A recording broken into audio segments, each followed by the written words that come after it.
So let's do it. Let's do the prayers. If you could put it up on the screen, please.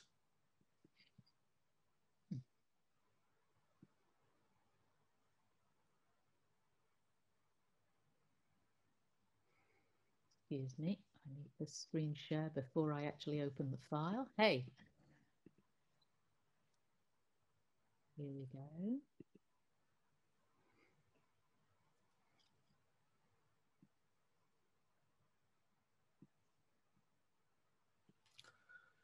Okay, so let's bring to mind some of the things we spoke about last time, about how the Buddha elucidated on the nature of our mind, how it's the source of all our happiness as well as our suffering. And we take refuge in him, understanding that the path that he laid out for us is once we really reflect on it, think about it, we realize that it is the true path and that is the path to happiness. So we take refuge in him, thinking about, because of his amazing teachings and all the teachers through all the generations who have been, spreading them and continuing them forward throughout the generations. We take refuge in them, and also because we want to become just like them, to bring ourselves to the full potential as well as bring others to their full potential. So we'll do do it let's do once in English and let's do it twice in Tibetan. I go for refuge until I'm enlightened to the Buddha, the Dharma, and the Supreme Assembly. By the merits I create through listening to the Dharma, may I become a Buddha in all to benefit all sentient beings. Sangye chodang choki chognam la jangchu bardu dagni gapsuchi dagi chunyen gi pe sonam gi rola penchir sangye drupa sho Sangye chodang choki chognam la jangchu bardu dagni gapsuchi Dagi chunyen gi pe sonam gi jola penchir sangye drupa sho. And then the four immeasurables. So we'll just do the first line on each, but remembering that not only are we wish it for them about each of these things, these wonderful qualities, but we ourselves will take on the responsibility to bring them to show them how to achieve those qualities. So how wonderful it would be if all sentient beings were to abide in equanimity, free from closeness of attachment and the distance of hatred. Actually, we'll do all of them. May they abide in equanimity. I myself will cause them to abide in equanimity. Please, Guru Deity, bless me to be able to do this. How wonderful it would be if all sentient beings were to achieve Buddhahood. May they achieve Buddhahood. I myself will cause them to achieve Buddhahood. Please, Guru Deity, bless me to be able to do this. How wonderful it would be if all sentient beings were free from suffering and the causes of suffering. May they be free from suffering and its causes. I myself will cause them to be free from suffering and its causes. Please, Guru Deity, bless me to be able to do this. How wonderful it would be if all sentient beings were never separated from happiness of higher rebirth and liberation. May they never be separated from these. I myself will cause them never to be separated from these. Please, Guru Deity, bless me to be able to do this. So,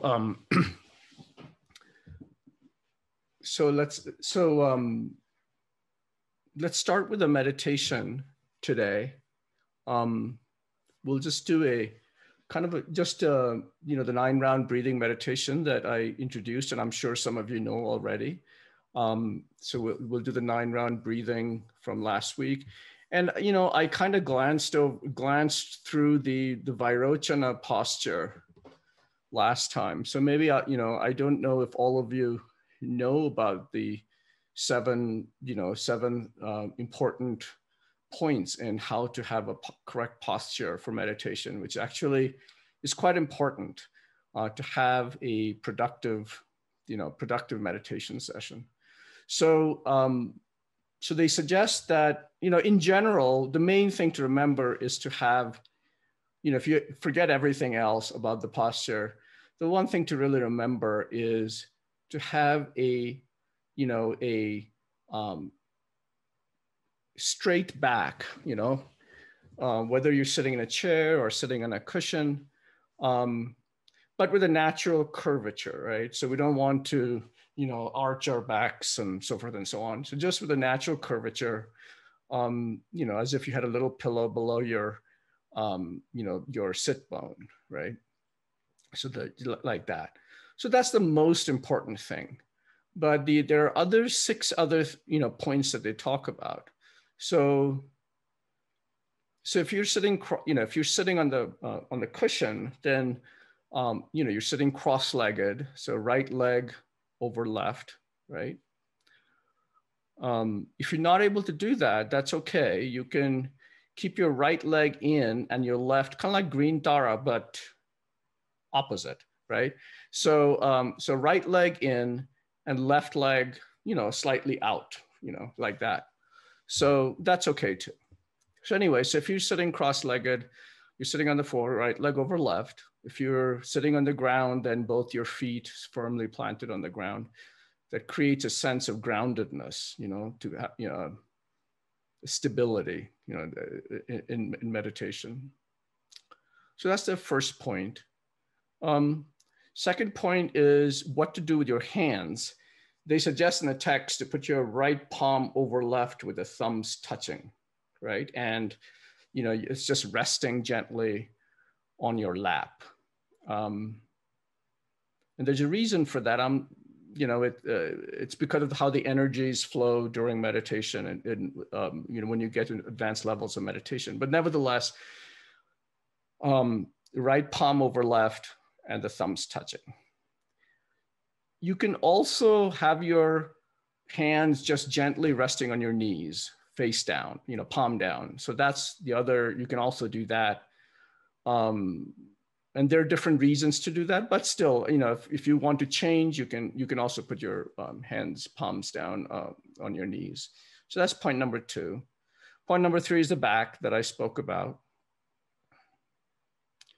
Point number 4 is your arms, right? So your arms, well, you can't see. So I'll stand up a little bit. So look, you know, like you know, there should be a little bit of gap between your elbows and your body, right? You don't have to like spread them out like a chicken, but just, you know, like that, right? You know, otherwise you get tense, you know, if you're keeping it close or keeping it far, you know, just, you know, so some gap between your body and your elbow. Then 3 last points, which is that what to do with your head. So they suggest just, you know, just gently tucking your chin so that it's not like, you know, like just gently, right? So you're just kind of as if your eyes, you know, well, we'll get to that, but gently tucking your chin in. This helps not have strain on your neck and so forth and so on, which it becomes important in long periods of meditation. Your tongue touches the palate, the roof of your mouth, right behind your teeth, front teeth. And that's actually, you know, you'll be surprised. In long periods of meditation, you can tend to drool. So that actually stops you from drooling. So that's the reason that's suggested. And finally, what to do with your eyes. So there are different, you know, instructions. In our tradition, most of the time, they suggest to have the eyes just slightly open. You know, it doesn't mean like you're staring out in space. but just gently open, and your eyes are kind of gazing without any focus, kind of like a few feet in front of you, you know, just your eyelids are gently almost closed, but not quite. You get some light coming through, you know, through the below your eyelids. And this is suggested so that you are not removed from the world, right? So that, in other words, you are still in the world. You know, you're not shutting it out, but you are still in concentration. So yeah, so that's called a Vairochana posture, or Vairochana, the 7 points of the Vairochana, yeah, Vairochana posture. So anyway, so you can keep like that, the posture, and we can just do the 9-round breathing like we did last time. So if you remember, you breathe in gently 3 times through your right nostril, breathing in deeply into your tummy, and then breathing out through your left nostril. And then you alternate, breathe in 3 times through your left and out through your right. And finally, you breathe in through both nostrils and out through both nostrils. And this actually helps in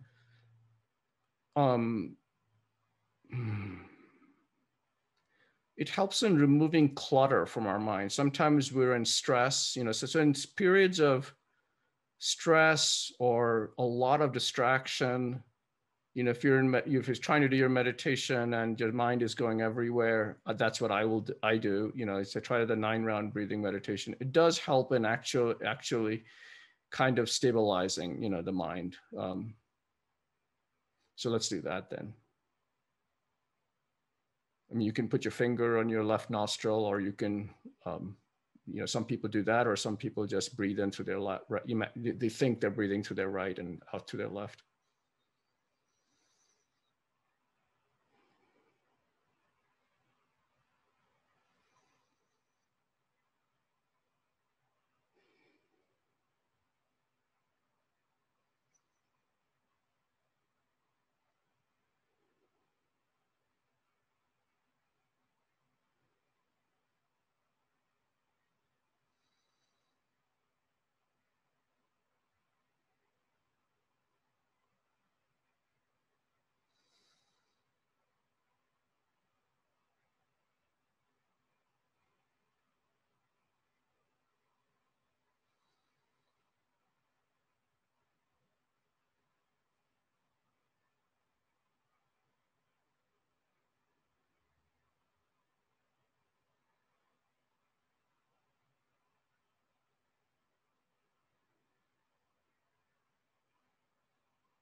And now bring your focus just gently to your heart.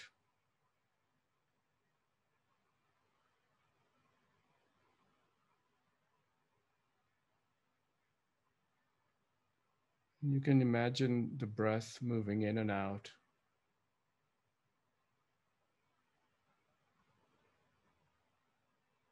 Maybe the belly is sometimes noticing the belly helps instead of necessarily the breath going in through the nostril. Whatever works. And let's try this.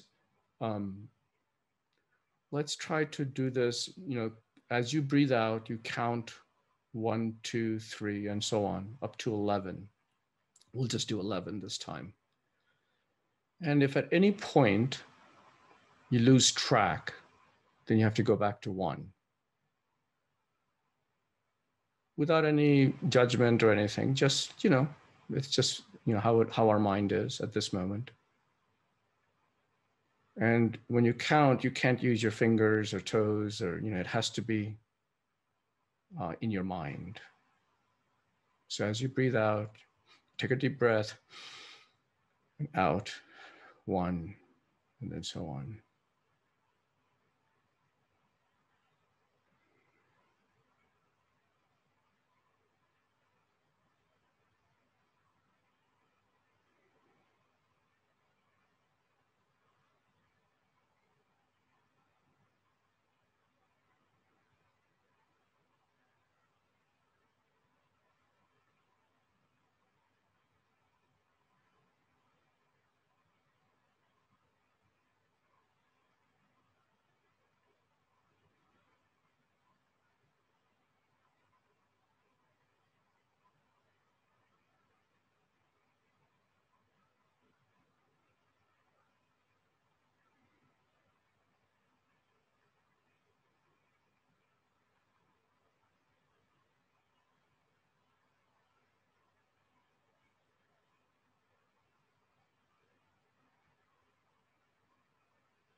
And then we can gently open our eyes and come back to the present.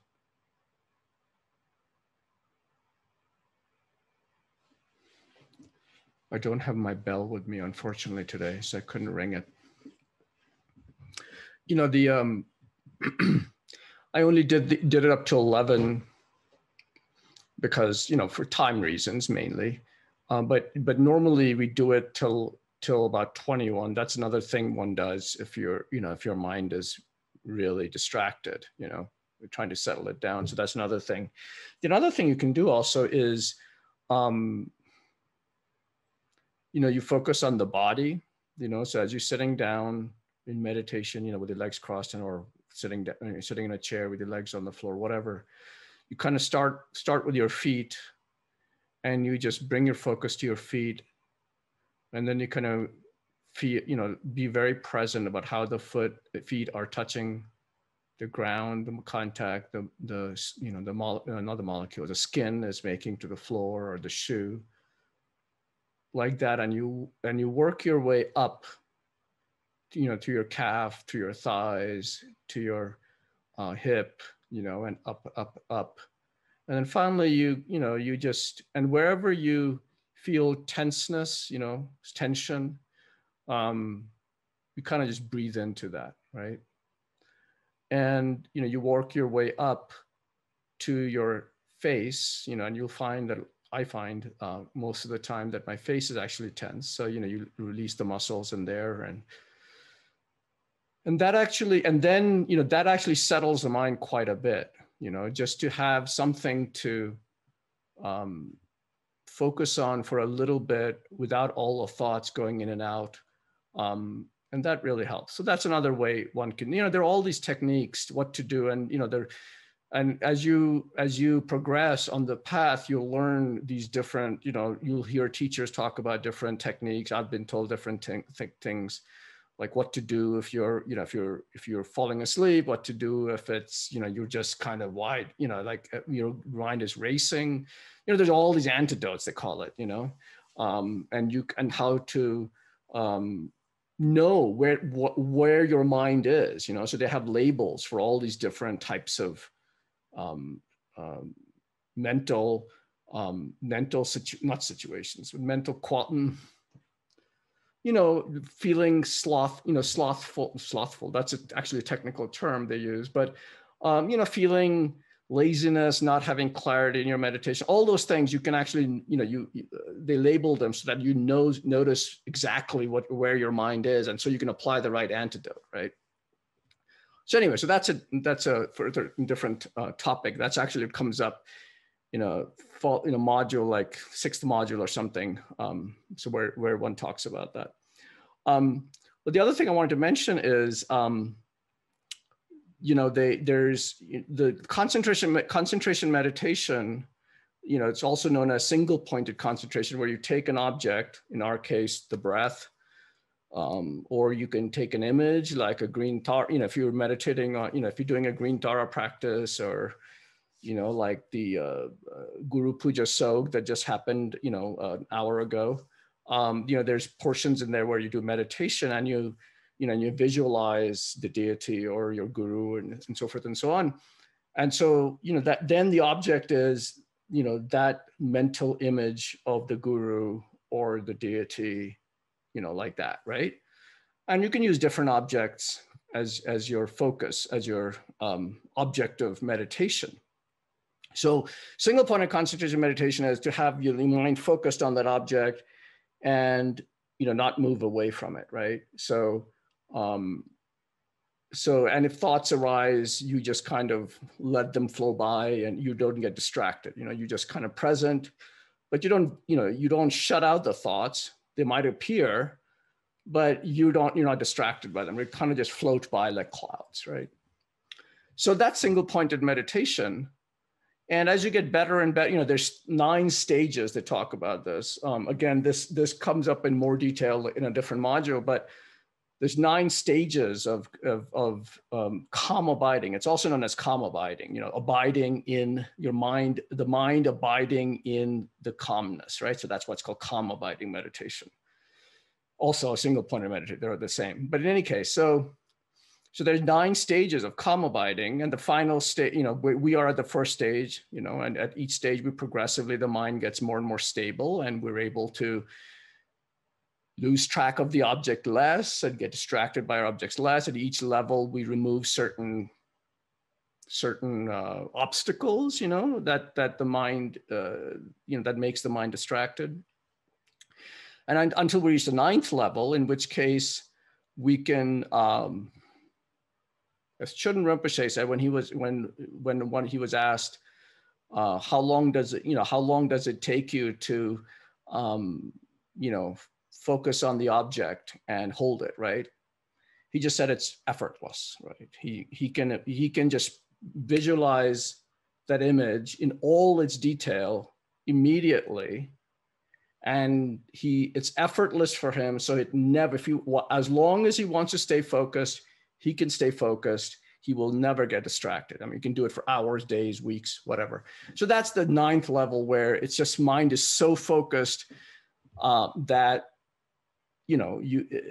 that's the mind you want to be able to, understand the true nature of reality and so forth and so on, because it's so sharp, because right now when we try to meditate on death or impermanence or whatever it is, we do it for 30 seconds and then our mind's all off there, and then we come back to it and we think about death as certain, the time of death is, we'll go in, and then 30 seconds, like that, right? So it doesn't have the focus. We don't have, the full energy isn't there, right?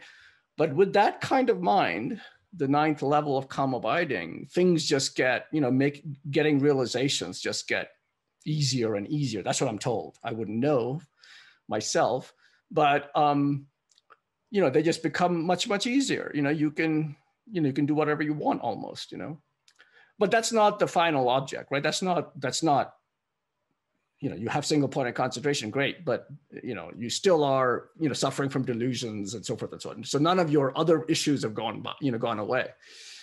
But the mind, that mind is used. You make that effort to gain that mind so that you can gain the other realizations, so that those will remove your delusions, right? Anyway, so long story short, they say that if you are able to count to 21, like we did to 11, if you're able to count to 21, you have achieved the end of the first stage and you are in the second stage, okay? So there, so just that little bit, there's progress, right? So yeah, so there you go. Any questions from last time? I just wanted to make, when you did your meditations or when you read the readings, anything that arose? You can put it in the chat box or you can just speak, whichever. No? Okay.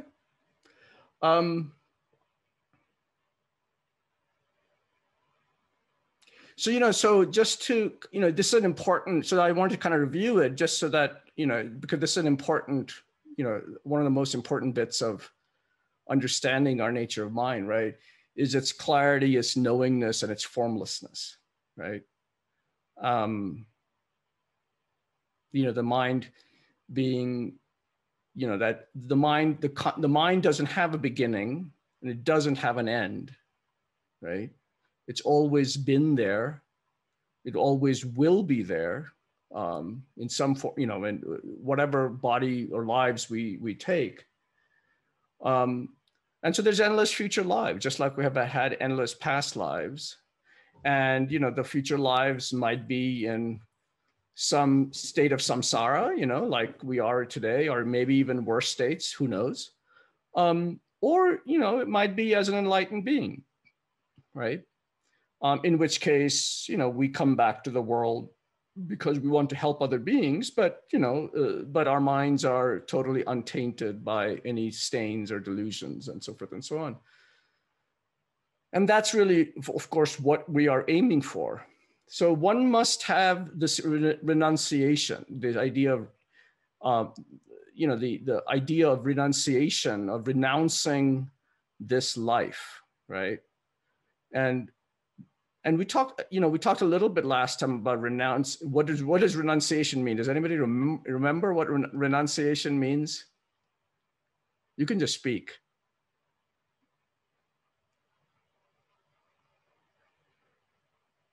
I'm sure you remember, but in any case,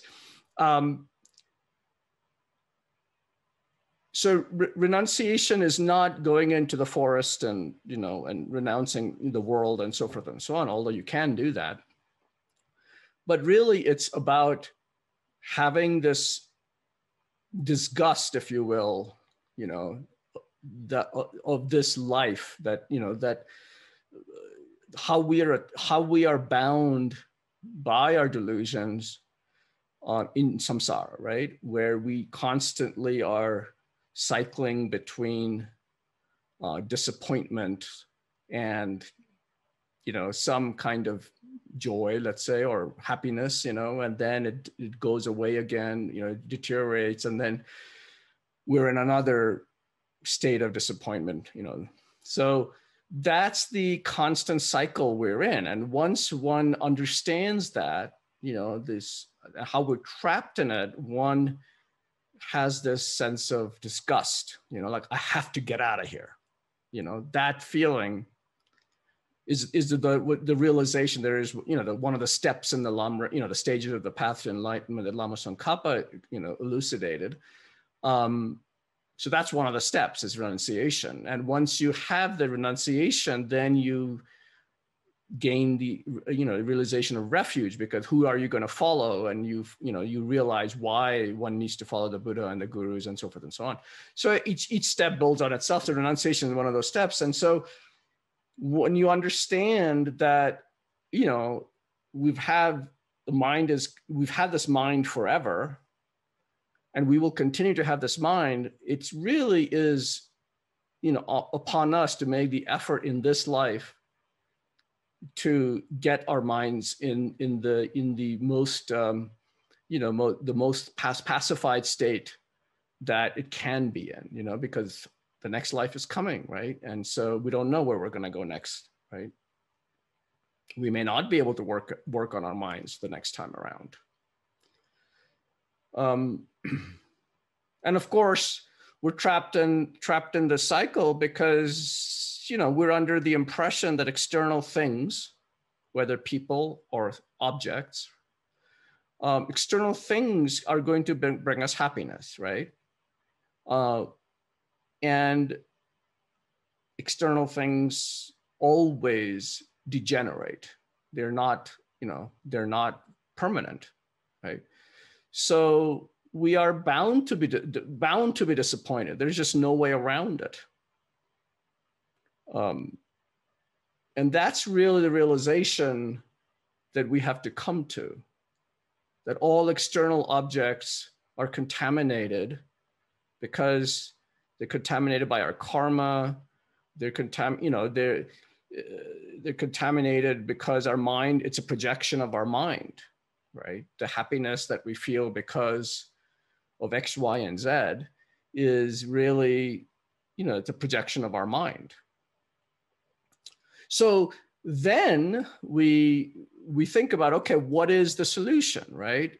And we realize that only pacifying our mind actually brings us happiness, right?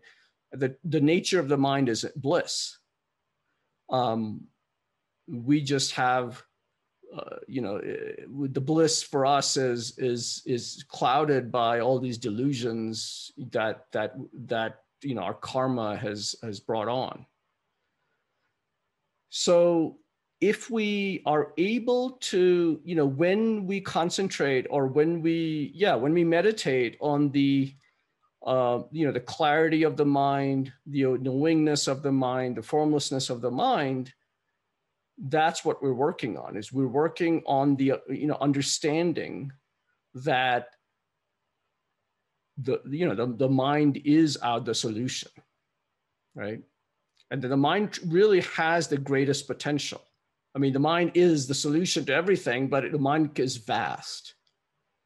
And that's really the realization we have to come to. Now, I mean, you may, we know all this stuff, right? I mean, I don't know. I mean, it's not rocket science that the mind, there's no form, the mind is formless, right? I mean, maybe this is the first time you're hearing the clarity of the mind or whatever, but the mind being formless, so forth and so on is not rocket science, right? But what is actually, you know, we know it intellectually right here, you know, but we don't know in our hearts, right? I mean, that's the realization part, right? This is the same thing is true for realizing, you know, not empty, impermanence or death or renunciation or refuge, you know, all these things, you know, that's what meditation is for, you know, and training the mind is really about understanding it in our heart rather than understanding it intellectually, right?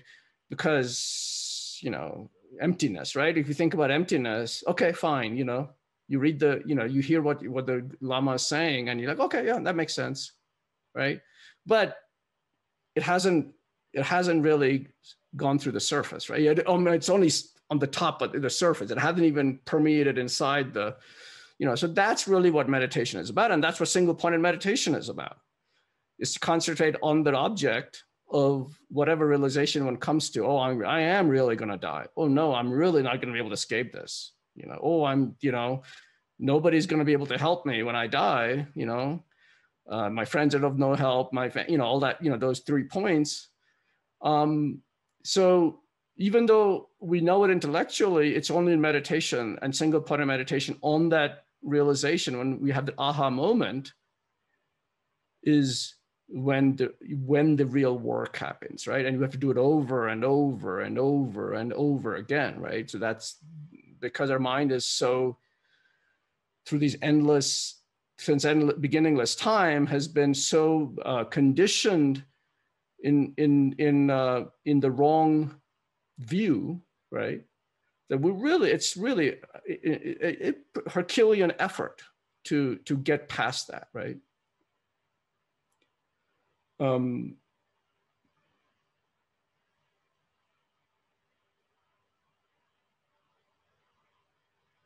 So maybe we'll do a meditation here on the, you know, to try to kind of just get a, you know,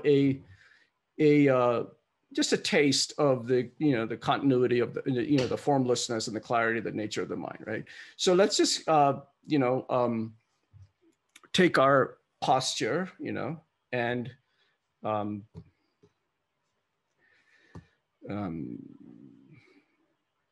so you think about the, you know, the 7 points and, you know, right hand over left and so forth and so on. And we just take 3 breaths, just to, you know, just to bring our minds to you know, to its, to a little calm state.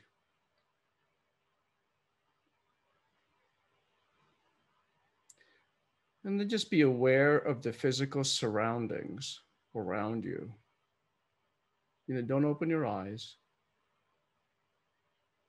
You know, just without looking around, the colors, the shapes, the smells, the temperature.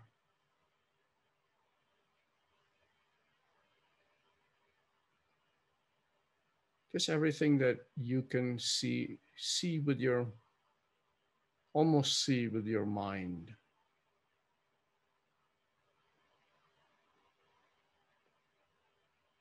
So you experience a variety of matter around you. So we'll take a few moments just to kind of get a sense of that.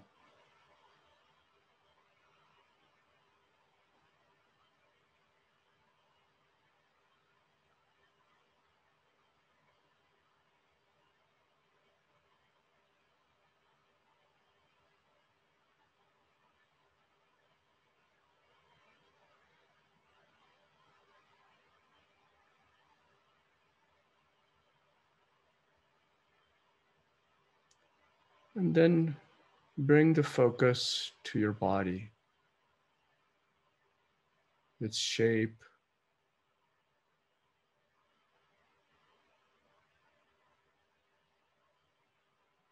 you know, maybe its weight,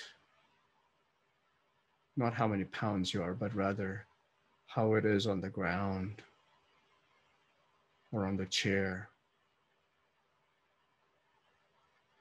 You know, does it feel warm or cold or chilly. You know, how the air is touching the skin.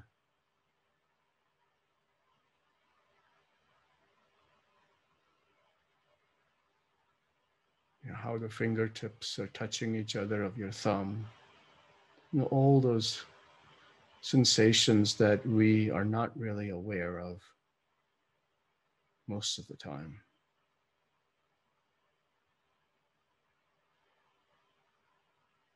Maybe there's a little bit of, you know, leg falling asleep or back hurting a little bit.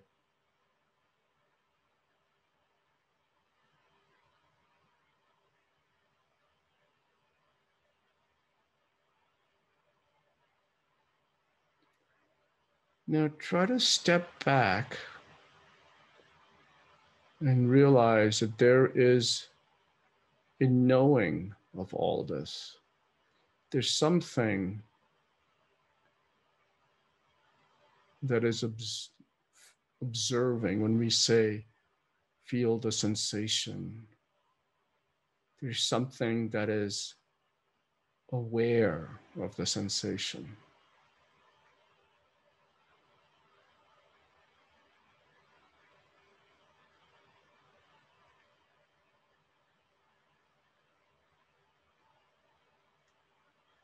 It's ever, you know, if you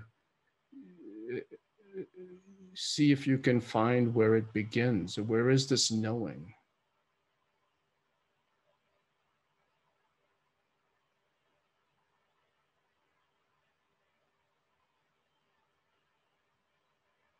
It's ever present.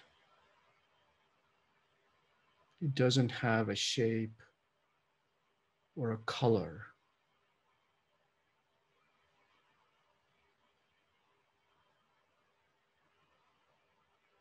It doesn't have a boundary.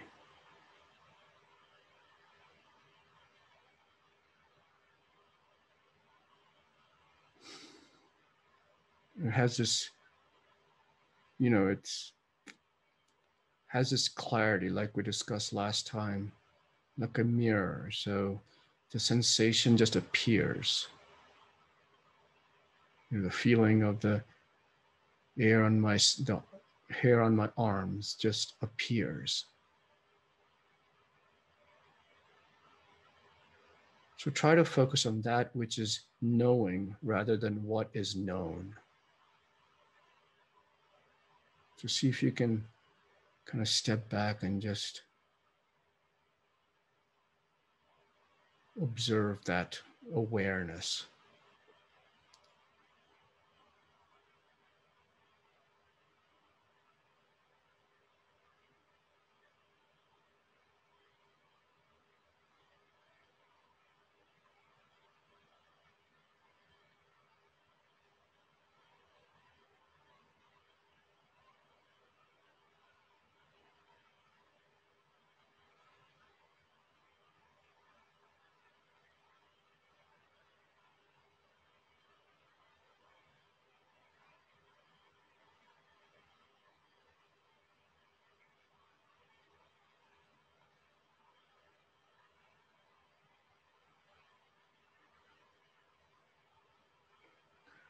So now, gently bring the awareness to the breath.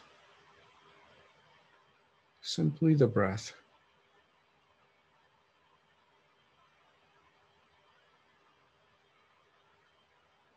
Just notice the body breathing in every way.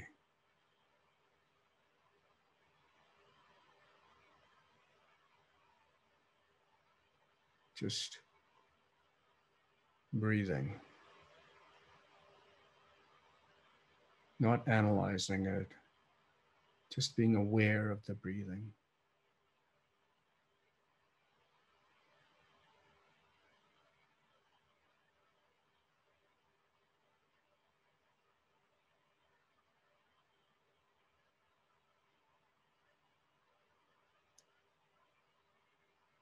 Now step back and try to catch that which is merely knowing the breath. So there's something that is aware of the breathing.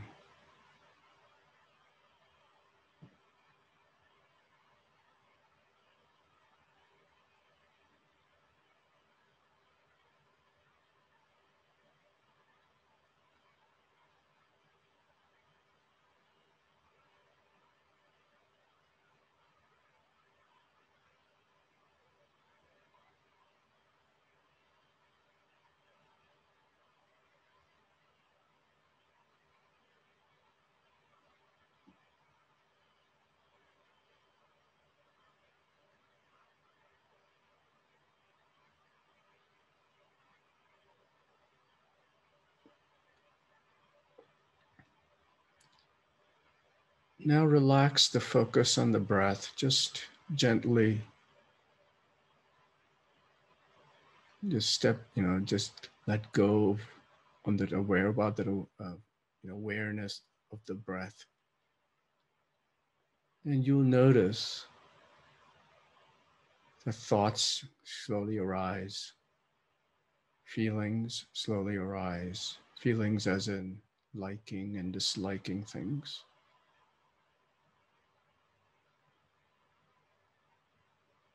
So as they arise, see if you can observe that which is thinking, where that which is aware of the thoughts, that which is aware of the feelings.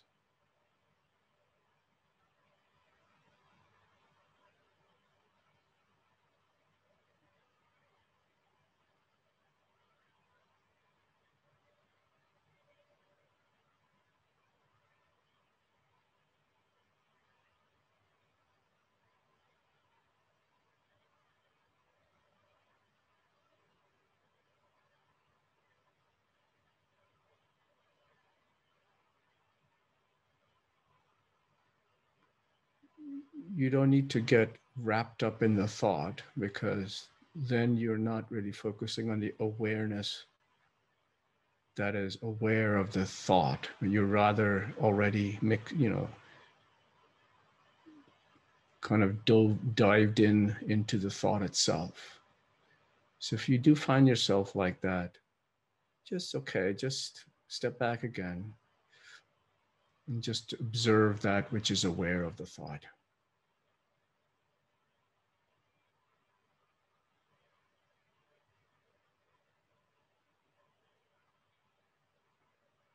Maybe the thought arises that this is pretty dumb, or I'm not able to do this.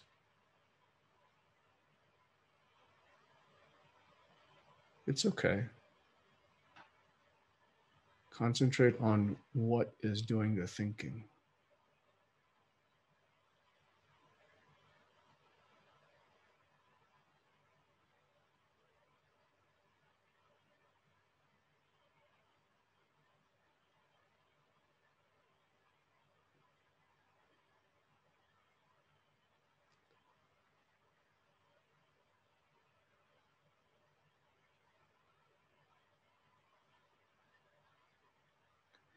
If you are able to notice that awareness, go one step further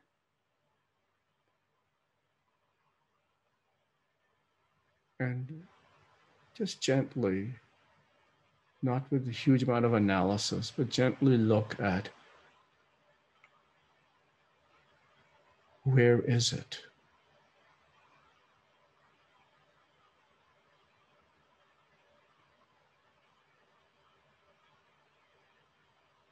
Is it in our body?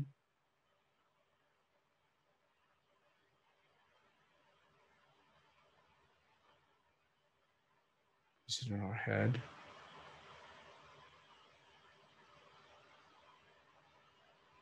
Is it outside our body?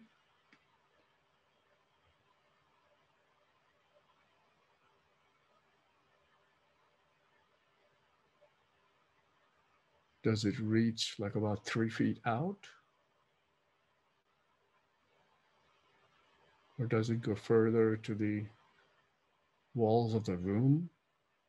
Where does it end? That in which our thoughts are arising.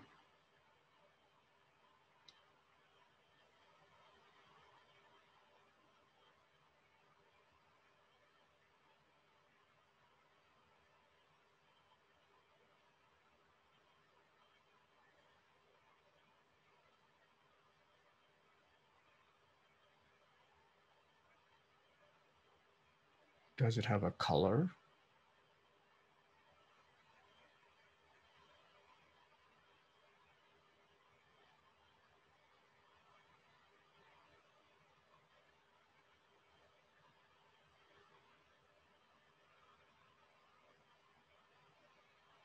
Is it round?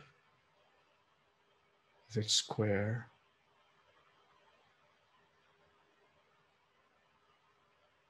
Does it have a shape?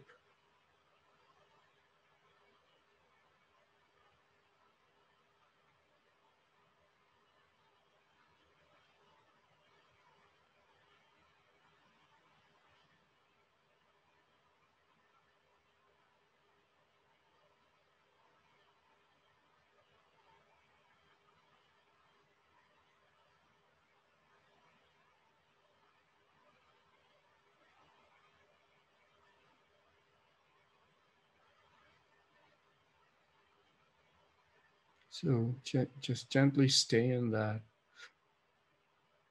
whatever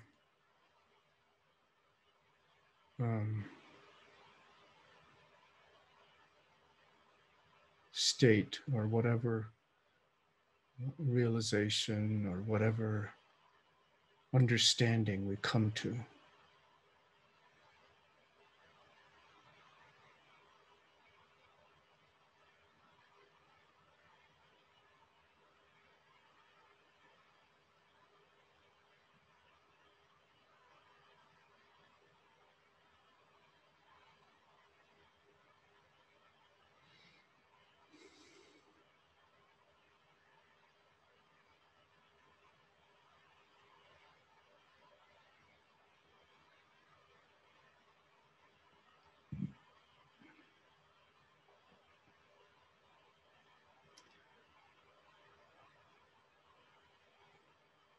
And then when you're ready, you can open your eyes again gently.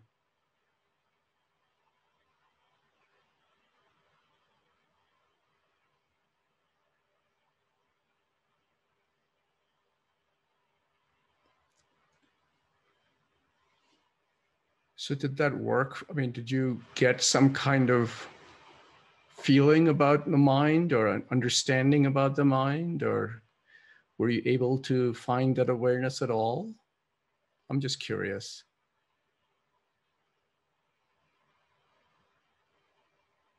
Come on, somebody has to say something. Imagine we were all together in one room.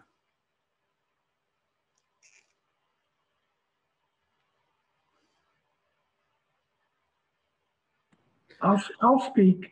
Okay. Yes, please. Okay, go ahead. That was one of the main questions I had. You know, how do I know? And with this exercise, when you're asking all those questions, what color, what shape, my experience is it starts off very dark, almost like a blackout space, but it didn't have any images, no thoughts. But then it started having these kind of foggy, like white light energy kind of floating around, you know, just kind of moving around. And I thought maybe that's it. I've never really thought, I wasn't sure if that's it or not, but I stayed focused on it. And until you told me to open my eyes. So I don't know if that's it or not. So you can tell me if that description is the awareness of the mind, but I've been trying to get that if I can. Okay. Well, each of us has his or her own experience of our own minds, right? So, I mean, there is I think that I actually, okay, before I won't try to answer it, but, I can try to make a comment, but I wanted to see if anyone else had any other kind of experience like Victor's or something different maybe, or whatever.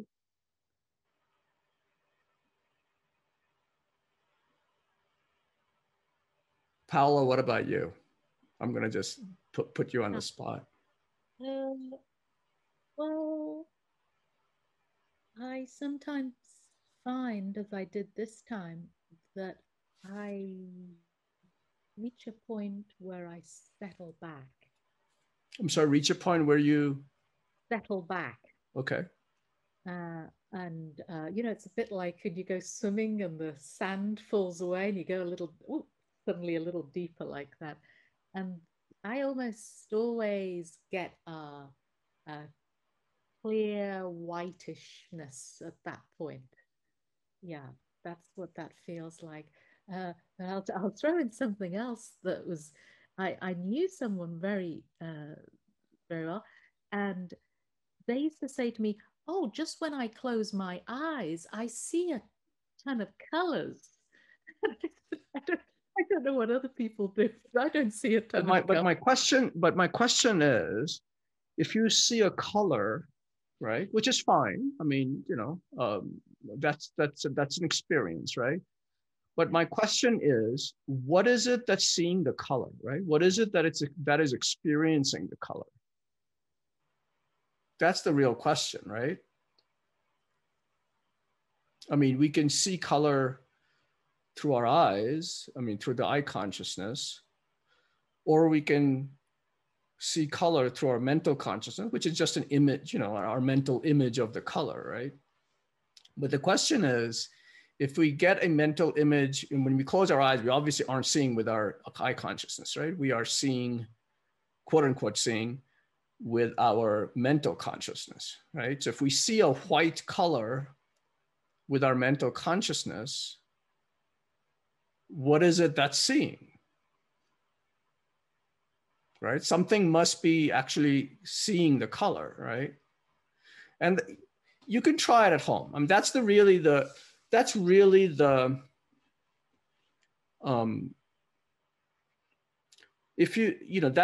thing that we're talking about when we say the mind, right? The mind that continues, the mind that's formless, the mind that's, and if you do this exercise more and more, you will kind of get a taste of the formlessness.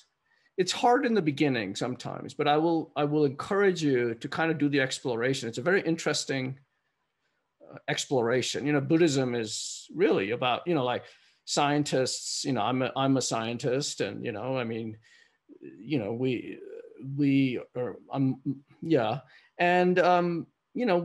we look at things outside, right? So Buddhism and these kinds of exercises is really about looking inside, right?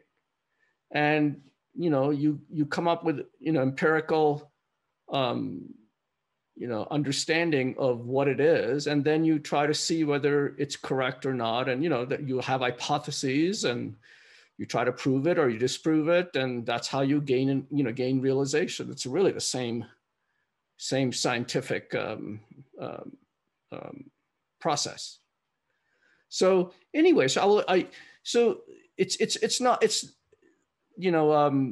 it takes some effort to understand the formlessness, the clarity, et cetera. But when you do get it, when you do get a sense of it, it really is quite, I don't want to say mind changing, but rather it's very, you do get a different sense of what we are, that we are not, when we say I am, I'm not talking about the head and the body and so forth and so on, or I'm not talking about what, in other words, we are not a sum total of our actions and our thoughts or whatever. We are actually something else, right? And that something else is infinite, right? It doesn't have doesn't have an end, it doesn't have a beginning, it doesn't have a boundary in space or time, it doesn't have, it doesn't make any judgments. It doesn't, it just reflects whatever it sees, and, like that, right? So that's actually, it's a very, so maybe this week, just spend 5 minutes. I mean, really, that's all we're talking about, right? And the way to do it, and, I had a lot of trouble till one of my teachers, I was in a, I don't know, 3 weeks concentration meditation retreat or something like that. And, it's the questions when you ask, when you're, when you're kind of like noticing what is thinking, what is seeing the whiteness, you kind of like, it's like a, it's called, this is actually a pretty advanced meditation, this is really the mind concentrating on the mind. The mind itself is its own object, right? So this is another kind of object. You can have an image as an object, you can have a physical sensation like the breath as an object. You can also have the mind as its own object.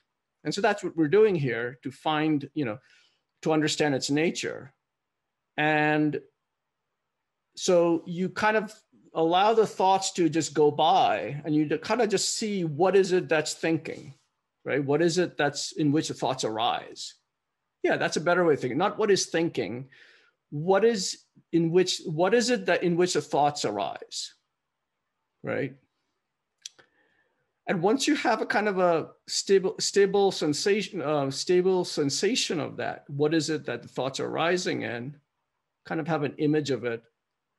Then you can kind of start asking the questions. And sometimes actually the questions themselves will help you find the object, find the mind that's, the thing that is the thoughts arising in. So if you ask the questions, does it have a beginning? Does it have an end? Does it have a shape? Does it have a color? That actually helps find the object. That actually was what really helped me until, and then once you have it, it gets much easier. The first time you have it, second time gets easier, third time gets easier, and so forth and so on, right? And that's like actually, a pretty profound meditation. In any case, so yeah, try it and see what happens. What's the worst that could happen, right? That's what I always say.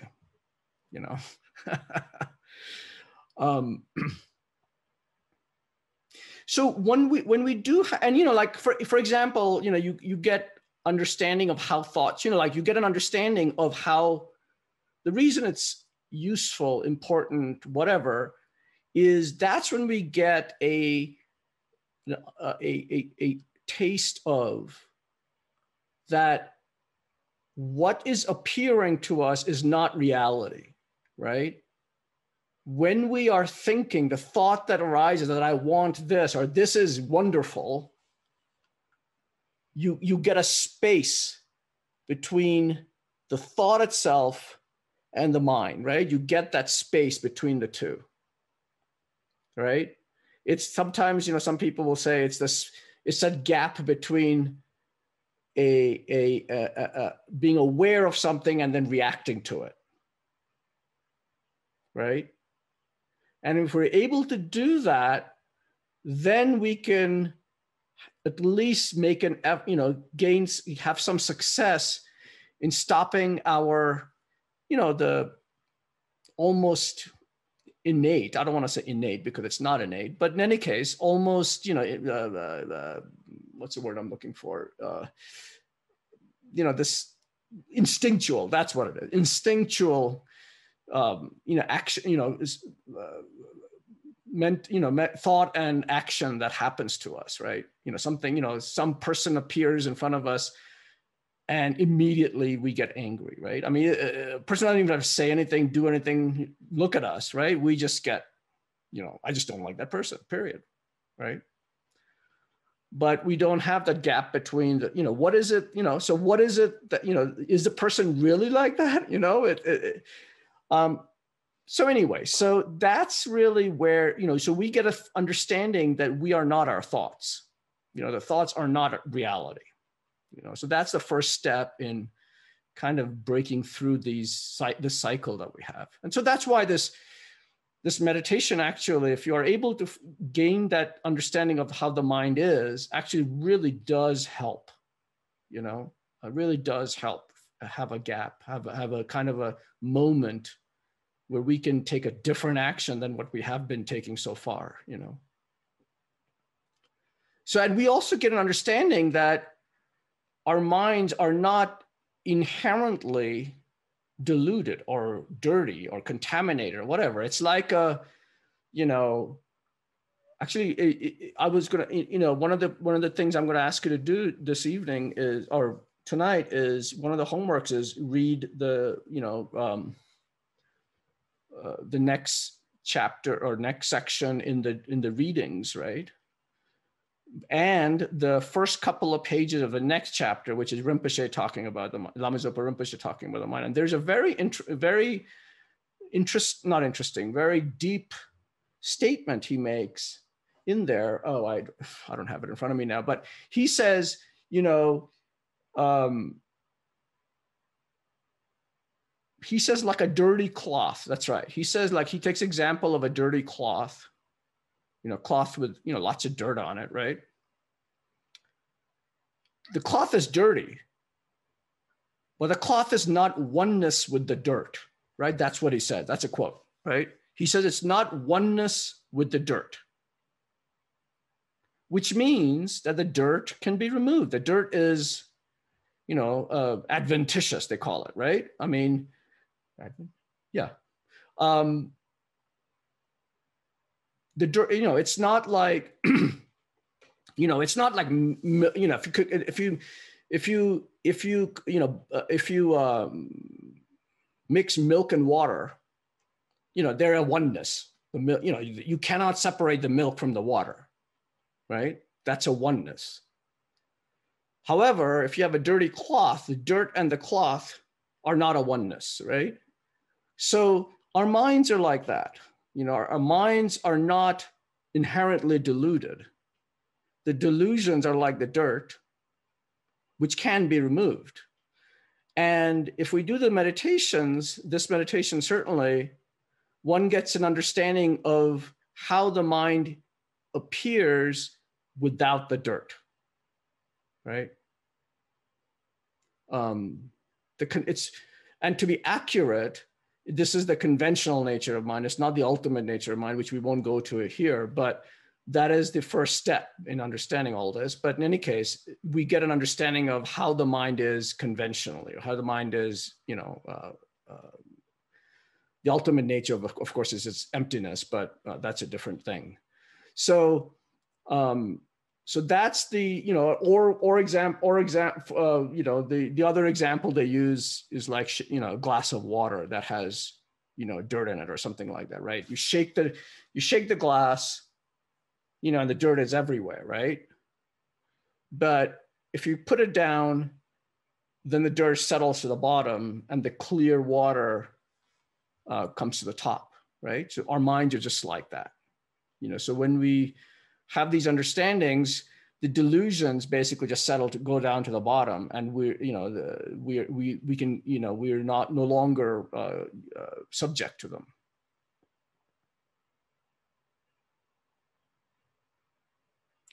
So understanding this leads to, you know, the skillful ways of working with the mind, you know, understanding the natural state of the mind, that, you know, that's what we're talking about here. It's like the, you know, the other example is the calm, you know, the alpine lake, right?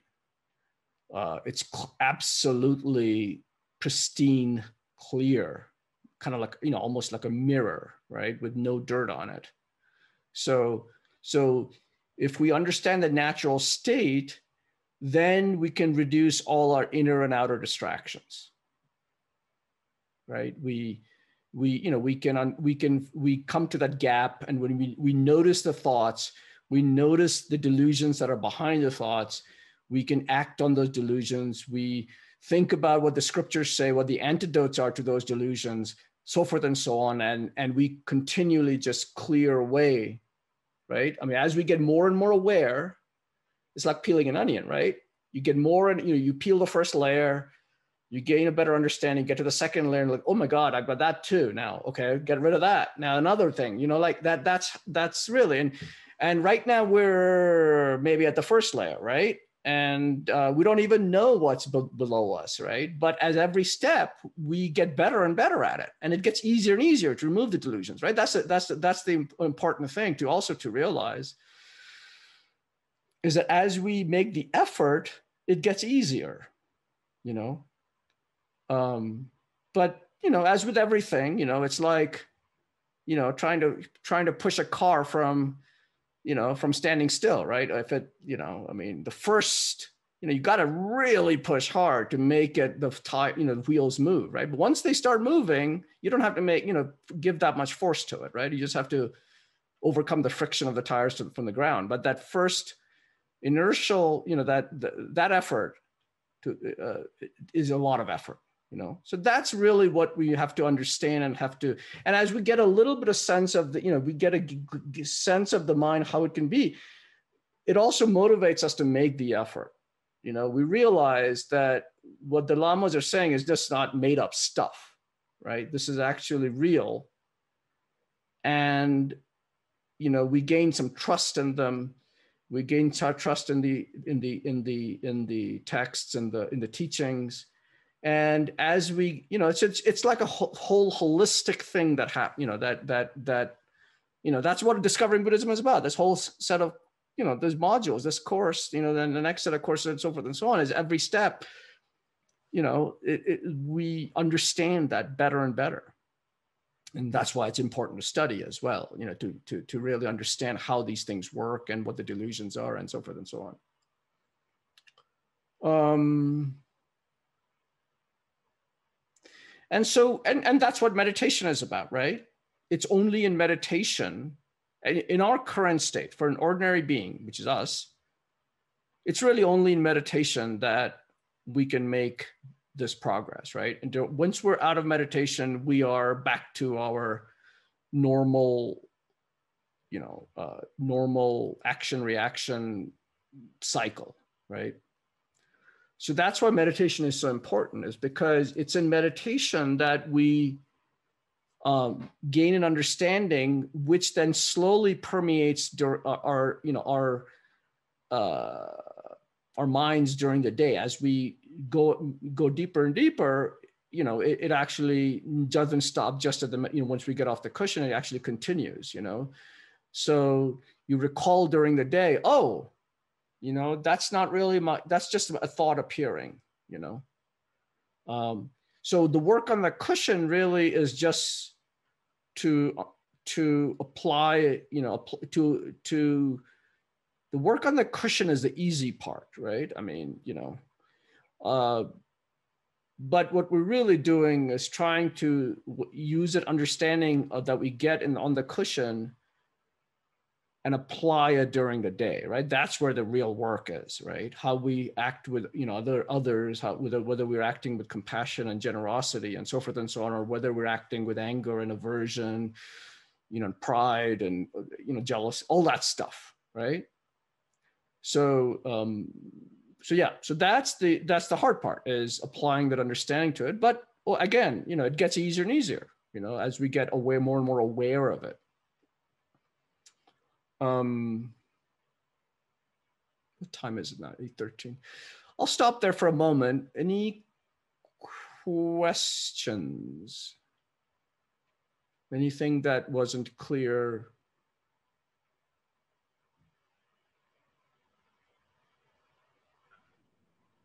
I have a question. Yes, please, Victor.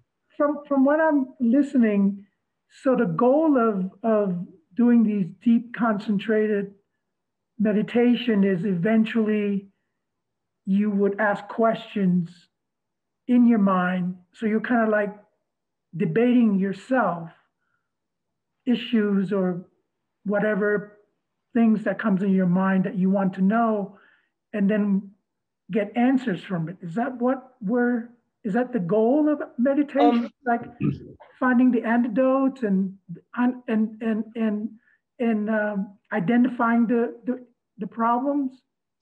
That's a very good question, actually, and that brings up then brings up a topic of, there are different types of meditation, right?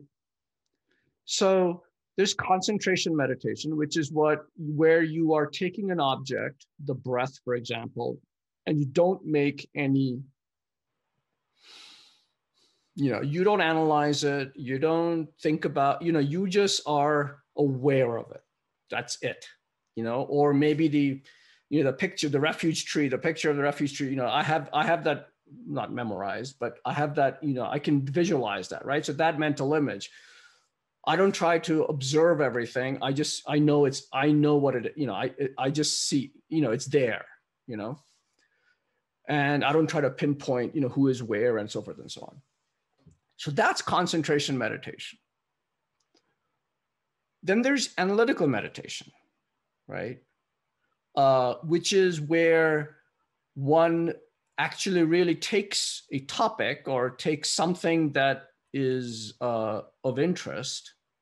We're studying the scriptures and we're studying Buddhism. So usually it's some topic like understanding how our mind works, or understanding, delusions, understanding death and impermanence, understanding karma, understanding whatever, right? And what we're really trying to do there is two things. One is it correct? Just because the Buddha said so does not make it true, right? He himself said that,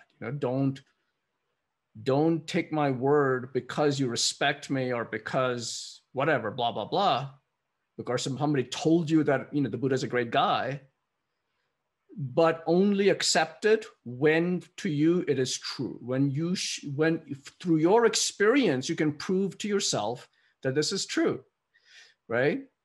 And so what you do in analytical meditation is you take, like, let's say take an easy one, like, death, right? Death is certain, there's three main topics. Death is certain, time of death is uncertain, and at the time of death, nothing but the Dharma will help us. And under each topic, there's three more little sub bullets. So you take death as certain and you say, okay, have I known anybody who lived forever? Is there, do people who have more money not die? Are there, so you ask questions and you try to disprove it, right? I mean, you have an internal debate with yourself.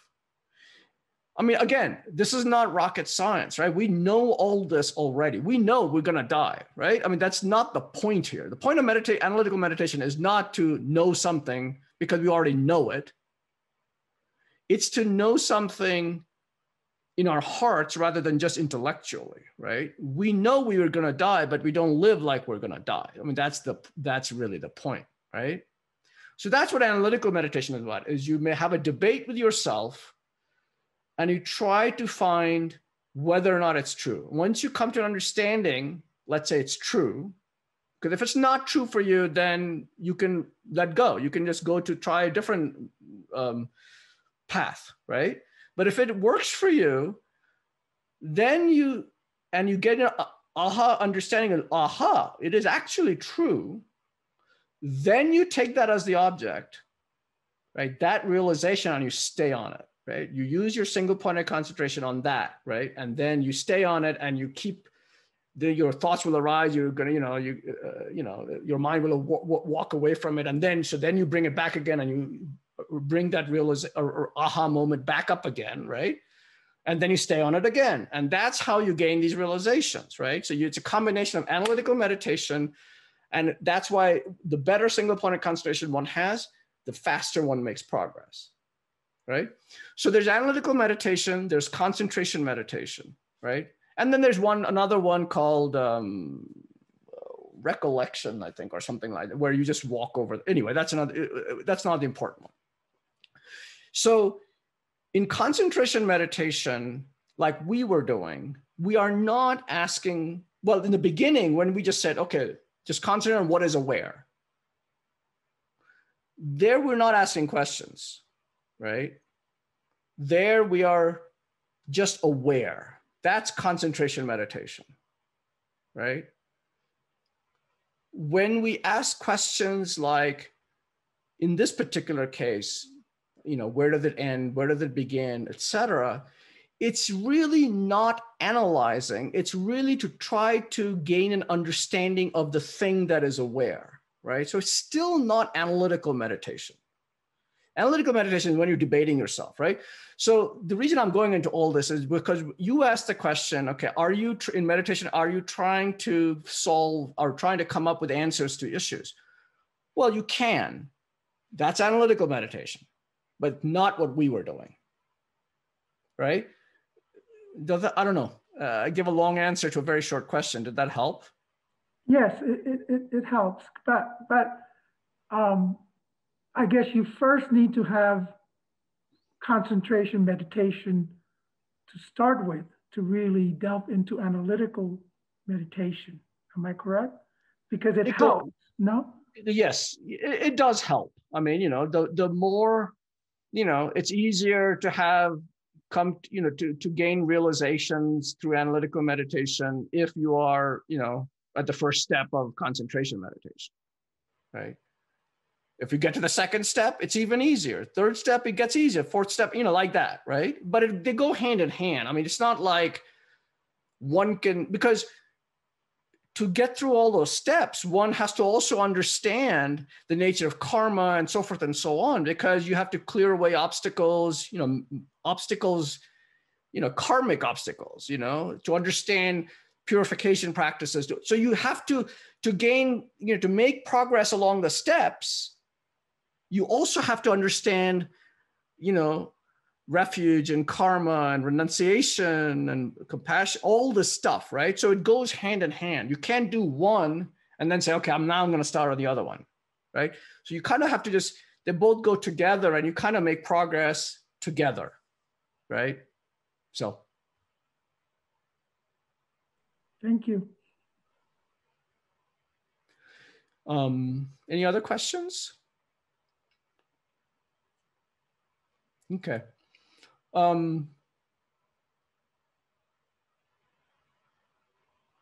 So please, during the week, if you would just spend a few minutes. Actually, I wrote down there was one thing I wrote down.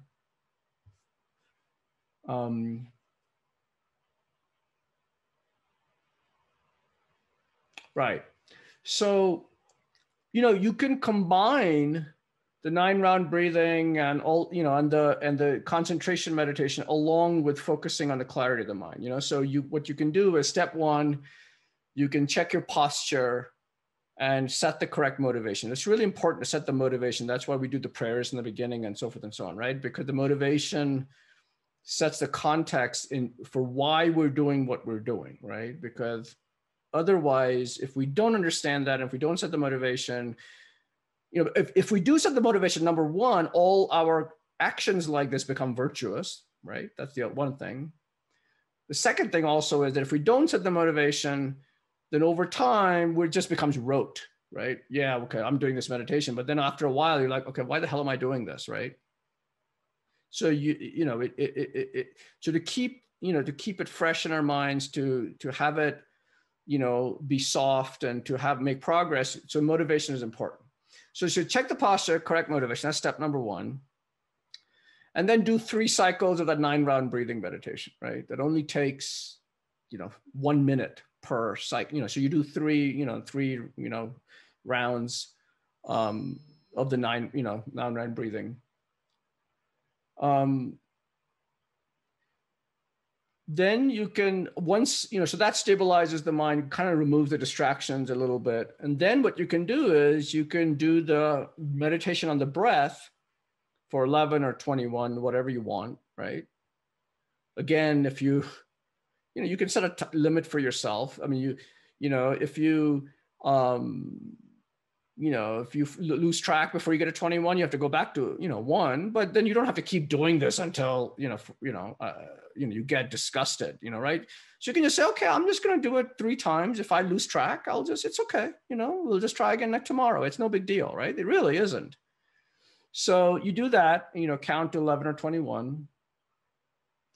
And that brings the mind down further, stabilizes the mind. And then you do the focus, that meditation we were doing, to try to focus on the clarity of the mind, right?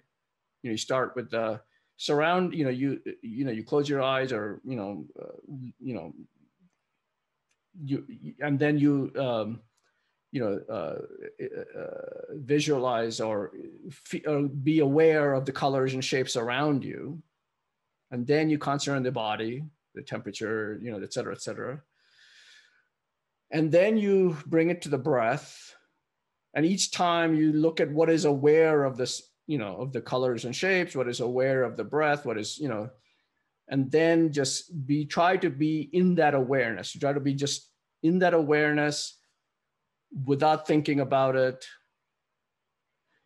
If it helps you, sometimes if it helps you, you can ask, okay, where did it begin? Where did it end? What's the color? What's the shape? So forth and so on. But that's not the object. It's not the object is not to understand what is the color, what is the shape. It's just to find the object, to find the awareness that in which a thought arises, right? Find the awareness in which the mental image arises, or whatever, right? So those questions are really just to find the object, because that object is sometimes hard to find. For some people, because of karmic reasons, it's very easy. For some people, it's very hard, right? For example, for me, concentrating on the breath is very hard. I have never succeeded in concentrating on the breath for a very long time, right? So I don't use it as often. I use a visual image much more, or a mental image much more, because it works for me, right? For you, it might be the other way around, So in any case, so we just have different imprints, and, we just have to work with what we have. But in any case, whether you're using the breath, or whether you use the visual image of, you ask these questions, or whatever you're doing, the final object still is, what is it that's aware, right? And what is the quality, the clarity, is it clear? Is it, is it opaque? Does it have is it form, like formless, does it, and the endless, continuity of it, right? So that's really what we're trying to get to, right? That's to understand what is it that is the mind.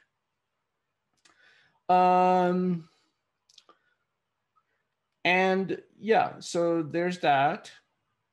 And then once you do find the object, then you use, the concentration on it, right? You just kind of sit there, you stay on it, right? And that's really the same technique that is used for all things to gain realizations, right? Whether you're doing, when you do an analytical meditation on death or karma or refuge or whatever it is, and you gain some understanding of it, and you have an aha moment, then you just stay on it, right? You stay in that sensation, that feeling of, oh, yes, it's true. And, so that's the kind of cycle. We get the realization, we put our mind on it, concentrate on it. Then, of course, because we haven't gone to the 9th stage of Kamabhati meditation, we lose it, right? Think distractions happen. So then you think about this topic again, and you gain an understanding, you get, oh, aha, it's true again.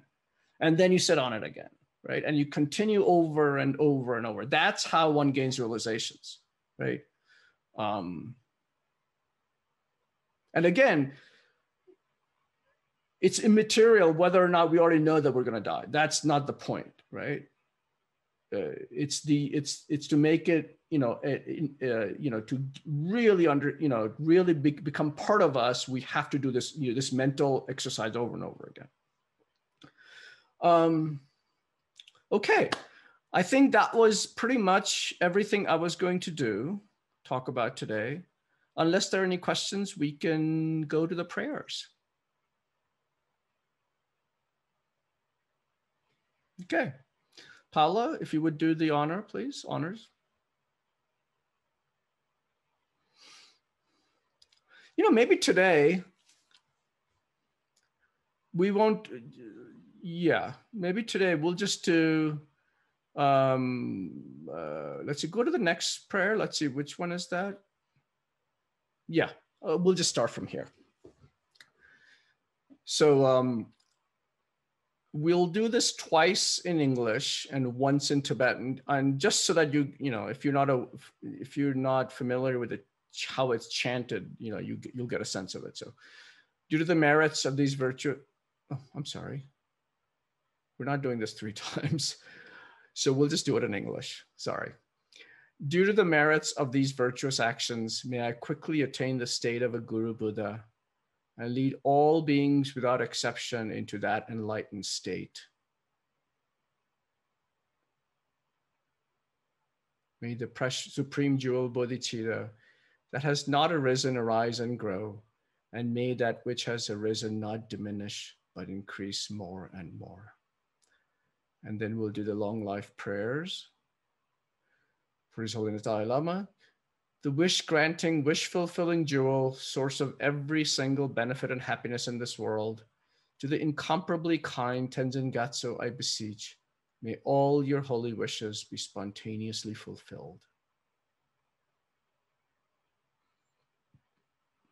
You who, Lama Zopa Rinpoche, you who uphold the subduer's moral way, who serve as a bountiful bearer of all, sustaining, preserving, and spreading Manjunath's victorious doctrine, who masterfully accomplish magnificent prayers honoring the 3 jewels, Savior of myself and others, your disciples, please, please live long.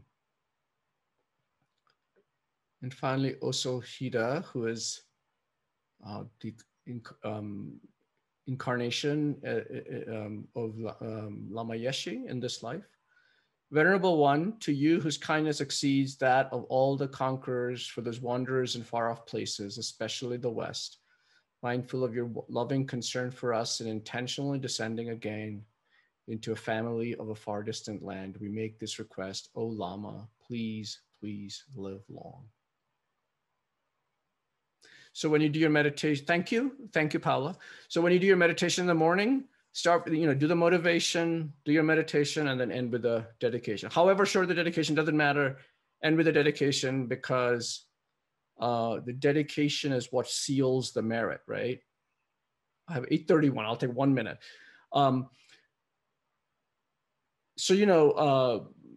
Negative actions have negative consequences, right? And so they negate, but they kind of, they chip away at our positive merit that we've created, which we need to make progress, right? For anything, gain wealth or whatever, also spiritual practice and so forth and so on. So if we do a dedication, especially with bodhicitta, for the benefit of all sentient beings, and with emptiness, which is what we did here, understanding, whatever understanding we have of that things are not inherently existent, right? Then it seals the merit. In other words, no amount of negative action can take it away from us. So that's why we always dedicate the merits. You start with the motivation, end with the dedication, and do whatever you're doing in the middle. Yeah. Okay. Well, thank you very much. I'll see you next week.